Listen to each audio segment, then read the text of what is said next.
shield. Again. Oh, buddy!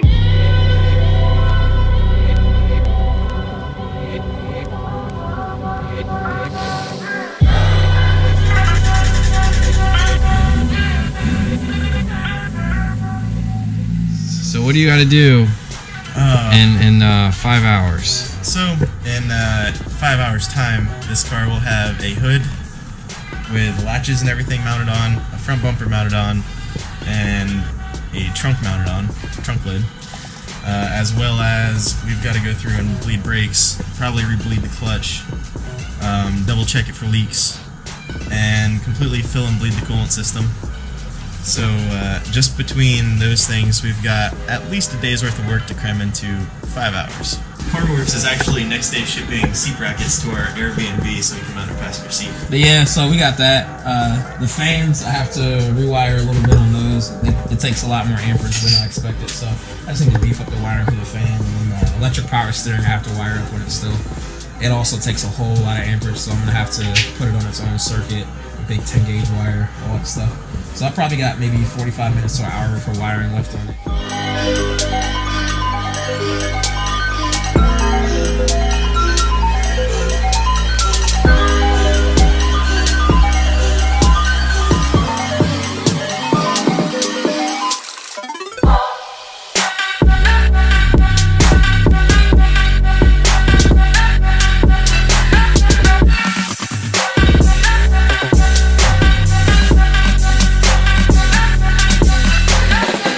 Got everything knocked out Thursday morning, throughout the afternoon at the Airbnb.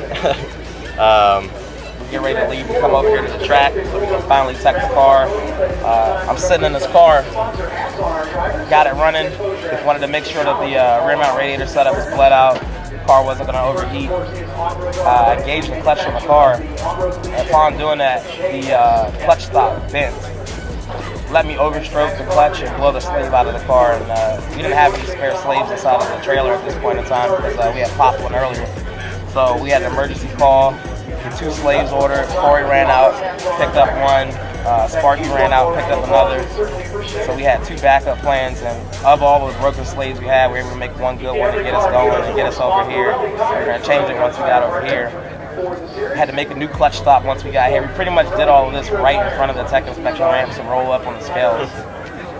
Yeah, it was insane. Qualifying was at 6 p.m. We got teched in at 5 p.m. After failing tech.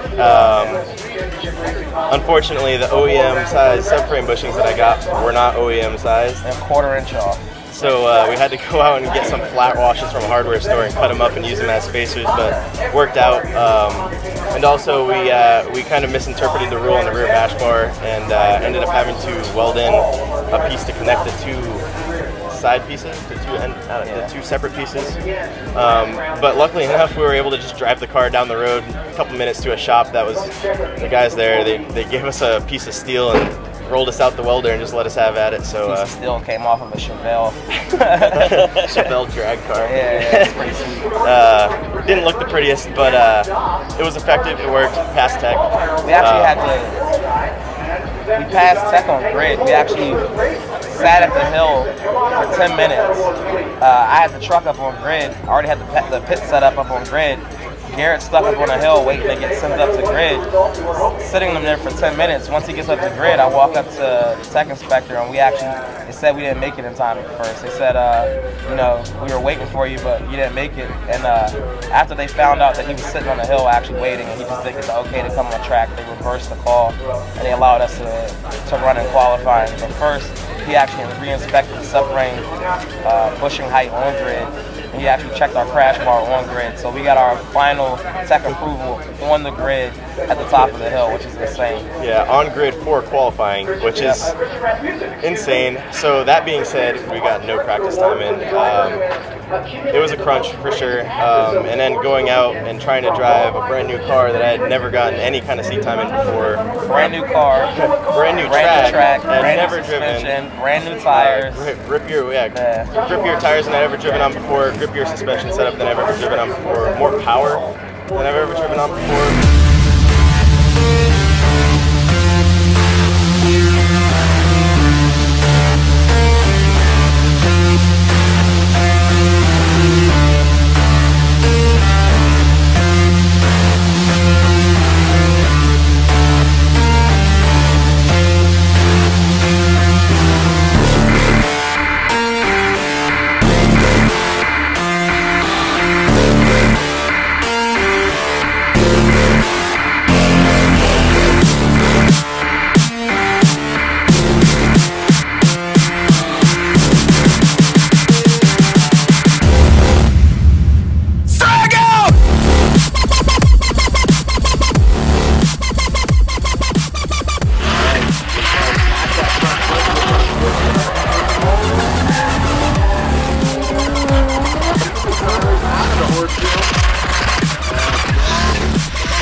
First qualifying run started out pretty decently actually. I had a decent entry, kind of long in the e-brake drag. Made it up the hill really well, and then right at the top of the horseshoe, I was going to drop the car into third gear, and the clevis pin actually fell out of the clutch pedal, the pin holding the pedal to the slave cylinder. So the clutch pedal ended up sticking to the floor, had no way of putting the car in or out of gear after that, kind of ended up shutting down the run. Not before it shot the largest fireball ever out of the back of the car because it sung up on the limiter so fast. That fireball engulfed the fuel filter, the vent filter for the fuel cell. And earlier we were topping off the fuel cell, that got a little bit of fuel on it. So then that was enough to set that filter on fire. And that continued to burn before he made it back up on the grid. He comes back up on the grid, he has no idea the back of the car is on fire.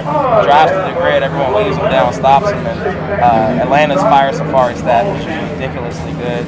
They got there, 2 fire extinguishers, like, instantly. Not even normal fire extinguishers. They specifically used water, a water-based extinguisher substance.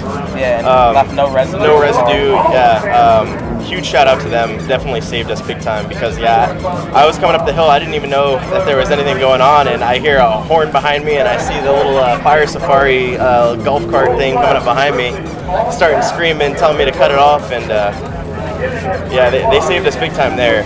Because of that and their quick reaction time, we were able to go out and make our second qualifying run. Between the 2 runs, we had swapped the slave cylinder, made a couple adjustments, so I took it down and made a little pull down the backstretch. They have a little spot set up so you can just kind of test the car and feel it out in case anything's going wrong. I noticed when I was turning around that the power steering felt a little weird. It was a little tight, almost like the power steering pump was starting to fail.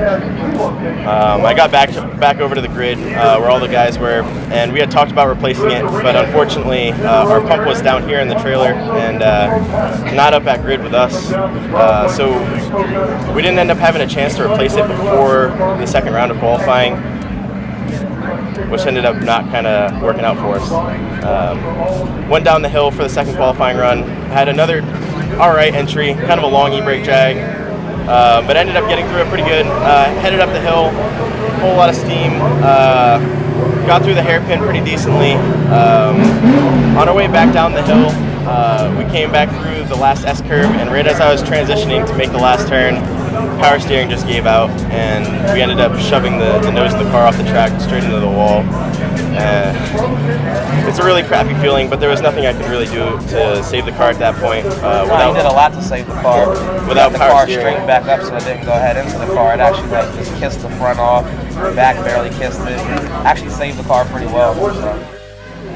The biggest success out of this weekend was getting here, or out of the entire off season. Honestly, the biggest thing was the fact that we even got here, because without an entirely dedicated and committed crew, we wouldn't even made it down here. The car wouldn't be ready. Can't thank my guys enough for helping out and put in long hours and a whole lot of work on the car to make sure that we could make it here. And that was the success out of this weekend for sure. Just the fact that we could make it here, and be out here and be able to experience all this. The big thing for me as a fabricator, and having put so much work into the chassis design of the car, it took the hit very well. He crashed pretty hard from up at the top of the hill. It looked like a pretty decent slam. I was expecting the car to be pretty mangled up, pretty beat up, and I came down and almost walked up. It was like, did he crash? This is the wrong car. Was I not watching the same car? And I got close up to it, and then you can finally see what happened. Pretty much everything on the car that was a shear point sheared, and it saved the chassis. The Wisefab top hat is cast, so that sheared off, let the whole coilover break off, slide into the wheel well. The caster adjustment on the front of the LCA, shear point, that sheared, the tie rod broke, like everything that was really easy to replace broke. I say the only major catastrophe was the external reservoir on our fuel coilover got hit, and that suffered a little bit of damage, but it didn't look like anything major. And then the Wisefab modified front cross member that supports the engine and holds the LCAs, that got tweaked, so we have to make another one of those and probably put a new rack in the car. But all in all, I mean, you really couldn't ask for more with a slam that hard.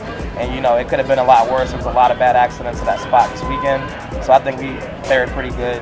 And in all honesty, if we had some of the spare parts, we probably could have got it fixed if he had made it into the show and we'd have been running for competition the next day. So knowing all that, it really makes me confident in the car and that we got something good, reliable, and it's pretty strong. So I think that's what I took from it. It sucks that he had to crash to find that out, but it's better to find that out now than on a weekend that was already kind of hectic, than on a weekend where everything's on the line. It's way more competitive. So we're going to come out to St. Louis. It's a home track. Cars will be prepared. It'll be painted. It's also good that this happened before the car was painted. All the aero and the stuff for the car hasn't showed up yet, so the outside of the car wasn't painted. The aero we wanted to run wasn't here. Like, the car was nowhere near where we wanted to look aesthetically. So he got this crash out of his system when the car was ugly, and no harm, no foul there. So St. Louis will have something. Car will look good. We'll have some testing. Hopefully do some testing with Donati. Both of these guys drive crazy together, so hopefully we get them on the track together and start getting some really good tandem data. And we'll have something for St. Louis, put on a good show, be prepared for sure. So we're going to take this nice long stretch between round 1 and round 2. We're not going to take it for granted. We're going to put on a lot of hard work and make sure that we come ready to go. None of this would have been possible without the help from all of our sponsors. They're always coming in clutch, last minute, helping us out with parts and everything like that. It was cool to get to hang out with everyone this weekend, see all our sponsors face to face, chill out, watch them drifting. Yeah, we couldn't thank all the guys that support us enough. Koruworks, Quickstyle Motorsport, KONIG Wheels, Garrett Turbo, Feal Suspension, Nexen Tire, Driven Racing Oil, and then finally, can't thank Excel enough.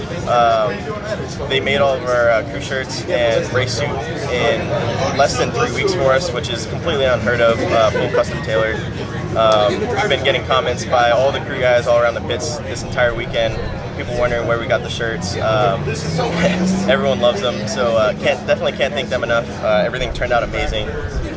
Suit fits amazing. Yeah, and a 3-week turnaround is just insane for custom suits. Hit round 2 at St. Louis full force with everything we got, and come out swinging.